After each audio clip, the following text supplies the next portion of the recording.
there, health pioneers. Dr. Nathan Kartchner here. In my practice, I focus on longevity and preventative medicine, and I want to speak to you about one of the pillars of medicine that can help us live longer and happier and more healthy lives, and that's sleep. There's a recent study that came out of Harvard Medical School about the importance of sleep, and what they did was survey men and women and asked them certain questions, and they came up with 5 criteria, which if people met these 5 criteria, they would have a longer life. First criteria is make sure you're getting 7 to 8 hours of sleep. And it was clear in the study that it's not just laying in bed for 7 or 8 hours, but 7 or 8 hours of restful sleep. It's important that you have an uninterrupted, restful night's sleep, and that at least 5 days a week, according to this study, that you wake up feeling refreshed. According to the CDC, 1 in 3 Americans suffer from sleep issues, where they have trouble falling asleep and staying asleep, which is incredibly detrimental to our long-term health.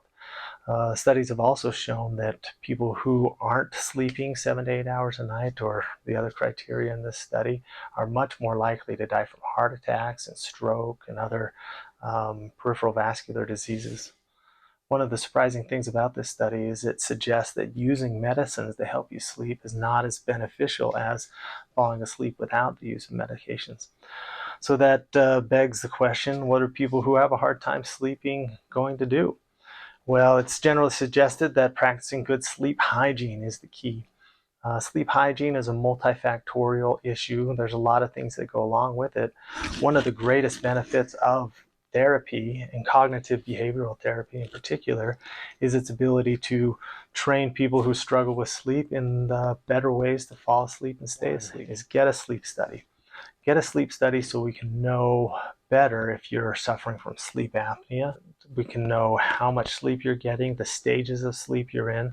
Getting a sleep study is extremely important for your physician to help you decide the best ways to get a good night's sleep.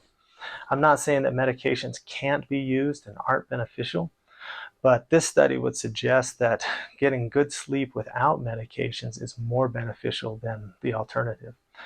And so using cognitive behavioral therapy to adjust your sleep hygiene can be super beneficial.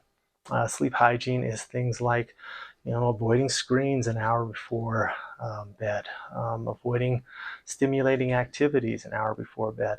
A lot of times avoiding eating for several hours before bed can get you a more restful sleep, because spikes in blood glucose during the night can disrupt your sleep patterns.